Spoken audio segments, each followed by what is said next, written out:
بھی تو قلم بھی تو تیرا وجود الکتاب گنبد آبگین رنگ تیرے محیط میں ہے۔ السلام علیکم ورحمۃ اللہ۔ ہمارے بھائی نے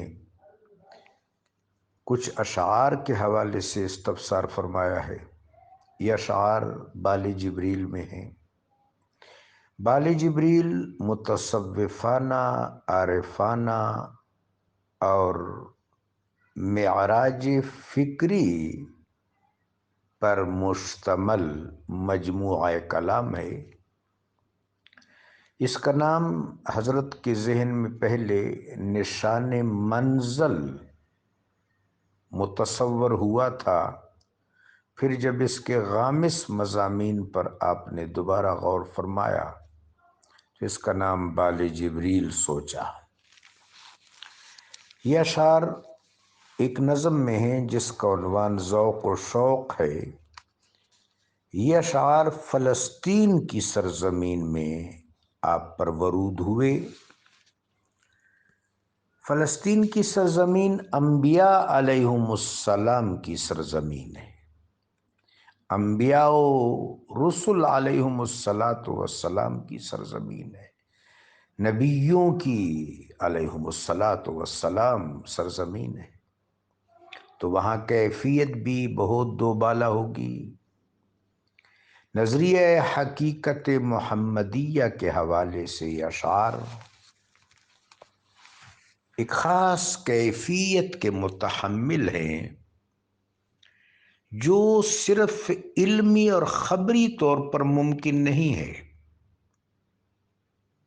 آثار اخبار کا علم رکھتے ہوئے انسان ایک حد تک پہنچ جاتا ہے، لیکن بہر صورت آثار اور اخبار کے ذریعے، معلومات کے ذریعے، روایات کے ذریعے، منقولات کے ذریعے انسان حیرت کی حد تک پہنچتا ہے۔ حیرت ساحل ہے، حیرت سمندر معانی نہیں ہے۔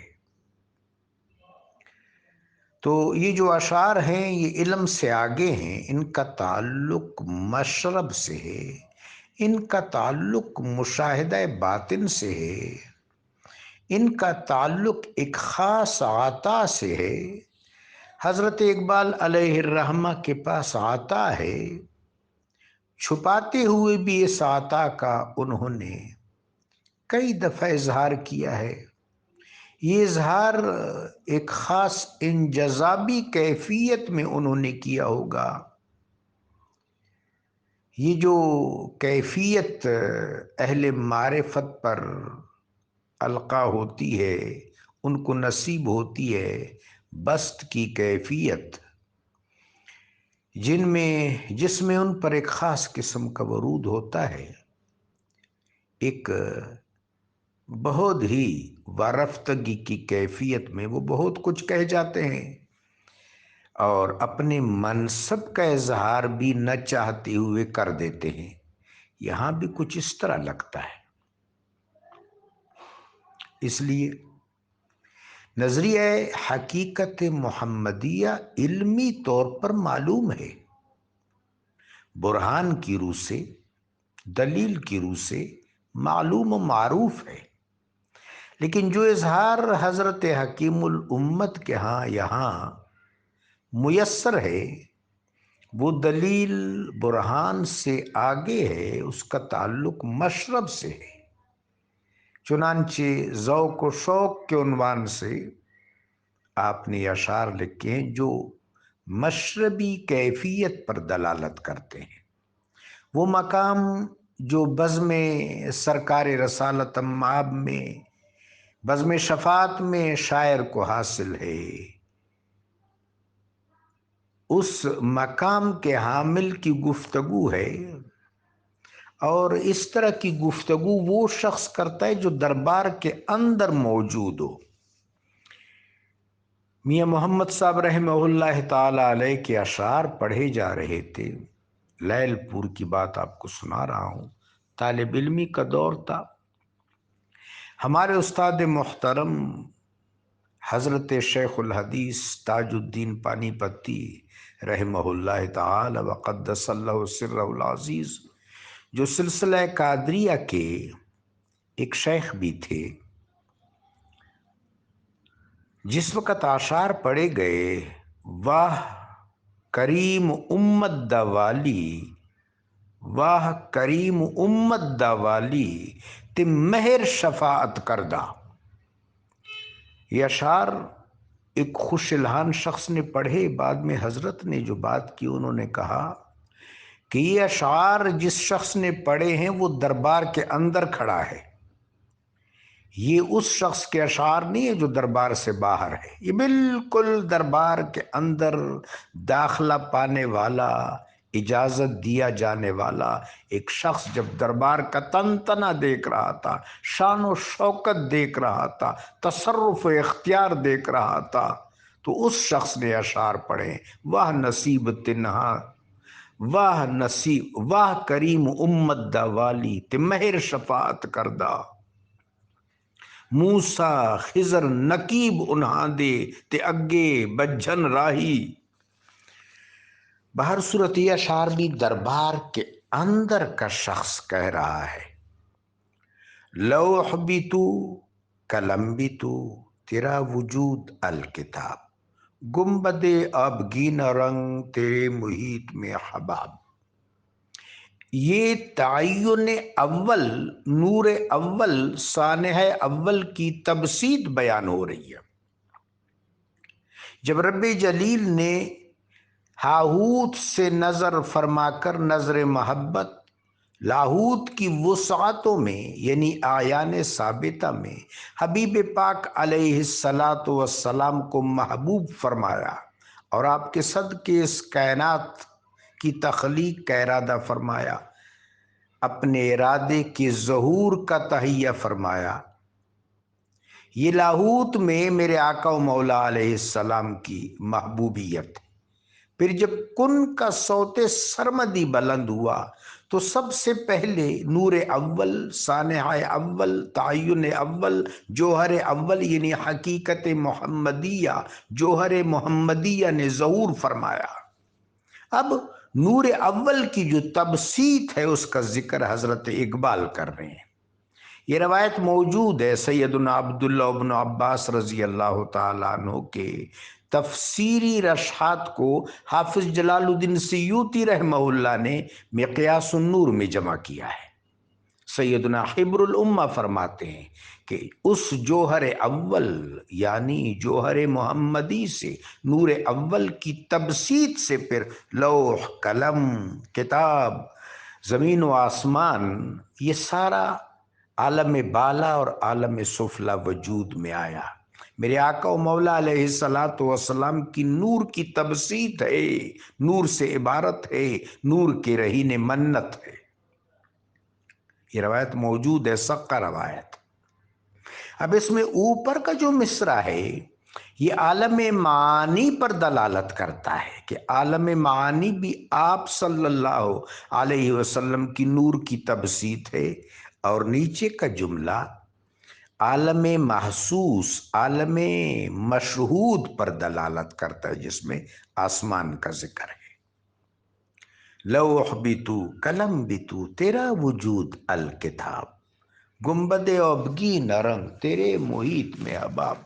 اے حبیب پاک صاحب لولاک صلی اللہ علیہ وسلم، آپ ہی کی نور کی تبسیط ہیں، خواہ عالم معانی ہو یا عالم مادی ہو، عالم امر ہو یا عالم خلق ہو، عالم طبعی ہو یا عالم غیر طبعی ہو، عالم آب و خاک میں تیرے ظہور سے فروغ۔ اب عالم آب و خاک ہے، یہ ناسوت کا جہان ہے۔ یہ ناسوت کا جہان کیوں مشہود ہوا کہ عالم مثال سے رتق آیا، اس رتق کا افتقاق ہوا، اس افتقاق کا فتق اول دخان ہے جس سے آسمان اور آسمانوں کا نظام ترتیب پایا، اس کا فتق ثانی عالم خیال ہے جو حبوط کرتے کرتے وسعت کرتے کرتے عالم بعد، عالم آب، عالم خاک، عالم اشجار اور دیگر عناصر میں بدل گیا، وسعت پا گیا۔ یہ عالم آب و خاک، عالم ناسوت جو زمین، آسمان اور ما بین السماء والارض پر مشتمل ہے، اس کا ظہور اے حبیب پاک علیہ الصلاۃ والسلام آپ کے نور سے عبارت ہے۔ چنانچہ ان عناصر کی ترکیب سے نفس واحدہ وجود میں آیا۔ نفس واحدہ کی تقسیم ہمارے بابا آدم علیہ السلام اور ہماری ماں، ہماری جدہ حوا سلام اللہ علیہم الصلاۃ والسلام کی صورت میں ہوا۔ چونکہ میرے آقا و مولا علیہ الصلاۃ والسلام نے عالم معانی میں جس طرح رونق افزائی کی تھی، اس طرح رونق افزائی عالم شہود میں بھی تو کرنی ہے۔ اب اس مصرع پر غور کریں اور اس حدیث پاک پر غور فرمائیں۔ قال صلی اللہ علیہ وسلم کنت نبیم و آدم علیہ السلام بین الماء والطین، میں اس وقت بھی اللہ کا نبی تھا جب آدم علیہ السلام اپنے تشکیلی مراحل میں تھے، نفس واحدہ کا ظہور ہو رہا تھا، مرتبہ جامعہ کو فروغ مل رہا تھا، عالم آب و خاک میں تیرے ظہور سے فروغ، ذرہ ریگ کو دیا تو نے طلوع آفتاب۔ یہ جو ذرہ ریگ ہے، انسان جس میں عجز ہے، فروتنی ہے، انکساری ہے، جس کو عبودیت کا تشریعی تصور دیا گیا اور اختیار سے نوازا گیا، یہ مرتبہ جامعہ، یہ کائنات صغیر، یہ عباد اللہ، سارا اہتمام ان کے لیے کیا گیا۔ شیخ اکبر علیہ الرحمہ فرماتے ہیں کہ انسان مخدوم ہے، باقی کائنات خواہ وہ عالم معانی ہو یا عالم مادی، اس کے تمام اجزاء خدمات ہیں۔ طلوع آفتاب انسان کے لیے ہے، چمک دمک کے مہتاب انسان کے لیے ہے، آسمان کا سائبان، زمین کا بچھونا انسان کے لیے ہے، سارا انتظام و انصرام و اہتمام اس مرتبہ جامعہ کے لیے ہے، جن کو آقا و مولا علیہ الصلاۃ والتحیۃ والسلام نے اپنے نور سے فیضیاب کرنا تھا۔ یہ کائنات کے نوامیس کے حوالے سے وہ تشریح و توضیح ہے جو حضرت اقبال علیہ الرحمہ کے فہم رسا میں آ سکتی ہے اور ان کی زبان حق ترجمان سے ادا ہو سکتی ہے۔ شوکت سنجر و سلیم تیرے جلال کی نمود، دو بادشاہوں کا ذکر کیا گیا ہے اور یہ تلمیحات ہے۔ گو سلطان سنجر سلجوقی رحمت اللہ علیہ عادل بادشاہ تھا، سلطان سلیم عثمانی عادل بادشاہ نہیں تھا، وہ سرکش اور ظالم تھا، تاریخی طور پر یہ بات ثابت ہے۔ اب سوچنا یہ ہے کہ سنجر و سلیم یا اس طرح کے بہت سے ایسے نام جو حضرت اقبال علیہ الرحمہ نے تلمیحاً اختیار کیے ہیں، یہ نام مراد نہیں ہے، صفات مراد ہے۔ سنجر و سلیم سے شوکت اور تنتنا مراد ہے، یہ اشخاص مراد نہیں ہے۔ یعنی یہ جو کائنات میں امت اسلام، ملت اسلام کا جلال ہے، یا رسول اللہ صلی اللہ علیہ وسلم، ملت اسلام کا یہ جلال آپ سے عبارت ہے، آپ کے رہین منت ہے، اس کا باعث آپ ہیں، یہ آپ کی نور کا ایک پرتو ہے، فقر جنید و بایزید تیرا جمال بے نقاب. فقراء، اولیاء، عرفاء بہت زیادہ ہیں.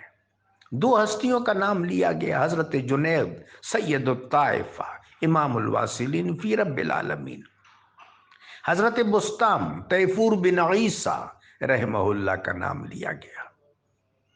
دونوں عشاق ہیں، دونوں کاملین ہیں. یہاں بھی اشخاص سے زیادہ وہ حسنات، وہ اقدار، وہ صفات عالیہ، وہ صفات عارفانہ، وہ آئینی جاودانی مراد ہے جو ان بزرگوں کے قدم قدم سے وابستہ ہے. ان کے ہاں جمال ہے، ان کے آئینہ باطن میں عکس محبوب حقانی ہے. فرمایا اے حبیب علیہ الصلاۃ والسلام، ان فقراء اور عرفاء کے باطن کو جو عکس جمال نصیب ہوا وہ دراصل تیرے جمال کی توسیع ہے، تیرے جمال کی تبسیط ہے، تیرے جمال کی رعنائیاں ہیں اے حبیب علیہ السلام.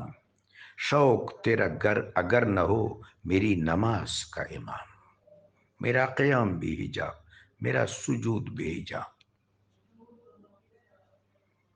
اگر محبوب پاک صاحب لولاک صلی اللہ علیہ وسلم کا شوق، آپ کی تسلیم، آپ کی اطاعت، آپ کی اتباع، آپ سے محبت، آپ سے محبت، النبی اولا بالمؤمنین من انفسہم، نفوس اپنی کیفیت سے زیادہ آپ سے اقرب ہوں، آپ نفوس سے زیادہ ان کے اولا ہوں. شوق باطنی ہو حبیب پاک صلی اللہ علیہ وسلم سے، مانوس ہوں یہ بواطن اور یہ نفوس، محبوب پاک علیہ الصلاۃ والتحیۃ والسلام کی محبت سے سرشار ہوں، تو پھر خطیرت القدس میں جگہ ملے گی. ویسے نہیں. قل ان کنتم تحبون اللہ فاتبعونی یحببکم اللہ. اے میرے حبیب ان کے درمیان اعلان کر دو، ان سے کہہ دو کہ میری اتباع کرو. اگر اللہ سے محبت کرتے ہیں، اللہ کا دیدار اگر کرنا چاہتے ہیں تو آپ سے محبت کریں، آپ کی اتباع کریں. یحببکم اللہ، تب اللہ ان سے محبت کرے گا. ظاہر ہے جب اللہ کے محبوب ہو جائیں گے تو کار عالم بے حجاب ہوگا. جب یہ حبیب پاک علیہ الصلاۃ والسلام کی اتباع کریں گے اللہ ان کو تب اپنی محبت سے نوازے گا. پھر ظاہر ہے جو محبوب ہوتا ہے اس سے تو محب پردہ نہیں کرتا، بلکہ محب اس کے سامنے جاتا ہے، اس کے سامنے بے نقاب ہوتا ہے، اس کے سامنے بے حجاب ہوتا ہے. تو شوق مصطفی وہ وسیلہ ہے جس وسیلہ کے ذریعے رب کریم و جلیل کی دیدار سے سالک متمتع ہو سکتا ہے، وگرنہ نہیں. بصورت دیگر قیام ہو یا سجود ہو وہ حجاب ہوں گے، حجاب نہیں ہٹے گا. قیام اور سجود دونوں میں جلوہ حقانی کو اگر بے حجاب دیکھنا ہو تو اس کے لیے سند حب مصطفیٰ ہے صلی اللہ علیہ وآلہ وبارک وسلم. تیری نگاہ ناز سے دونوں مراد پاک ہے. نبی کریم صلی اللہ علیہ وسلم کی نگاہ ناز نصیب ہوگی. یا ایھا الذین آمنوا لا تقولوا راعنا وقولوا انظرنا. اس آیت پر سوچتے ہیں، راعنا اچھا لفظ ہے، ہماری رعایت فرما، یہ اچھا لفظ ہے.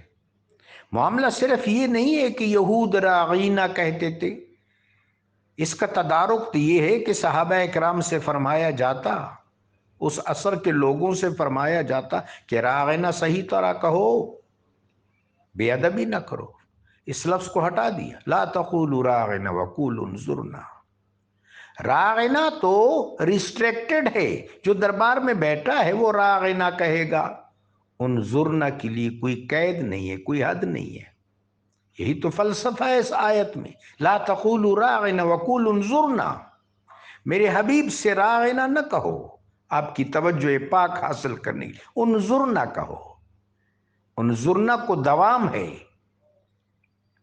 آج بھی آقا و مولا علیہ الصلاۃ والسلام کی نظر ہم پر ہے، ہم سرکار دو عالم کی نظر کرم کے طالب ہیں۔ حضرت اقبال ایک اور جگہ فرماتے ہیں، دلش نالد چرا نالد نہ داند، نگاہ یا رسول اللہ نگاہ، تو نگاہ ناز میرے آقا و مولا علیہ السلام کی محبت کی نظر،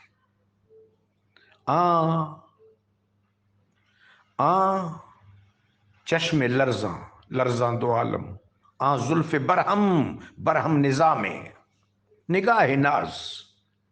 شعر یہ بھی پتہ دے رہا ہے کہ صاحب کلام کو نگاہ ناز میسر ہے، عقل غیاب و جستجو، نگاہ ناز کے نتیجے میں عقل نے غیاب و جستجو پایا، وہ جستجو پائی، وہ طلب پائی، وہ تلاش پائی، وہ ذوق پایا، وہ شوق پایا، وہ وارفتگی پائی، وہ تجسس پایا کہ غیابات کے اندر در آئے اور چیزوں کو بے حجاب کر دے، باب الوجدان تک پہنچ جائے، عقل مراحل طے کرتے ہوئے، خرد افروزی کرتے ہوئے، نہایا کی منزل پاتے ہوئے، بصیرت کی منزل پاتی ہوئے، حکمت کی منزل پاتے ہوئے، وجدان کے دروازے پر نیاز آگیں ہو جائے۔ یہ نگاہ ناز سے ہی عقل کو میسر آ سکتا ہے، نگاہ ناز مصطفیٰ سے صلی اللہ علیہ وسلم۔ عشق حضور و اضطراب، اور عشق کا نصیب کیا ہے؟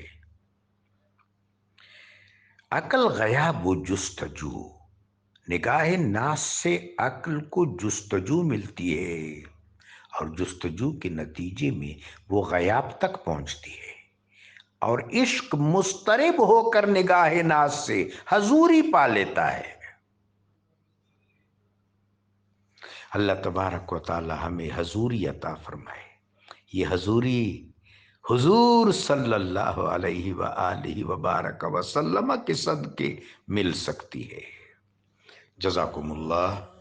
لوح بھی تو، قلم بھی تو، تیرا وجود الکتاب، گنبد آبگِ نرم، تیرے محیط میں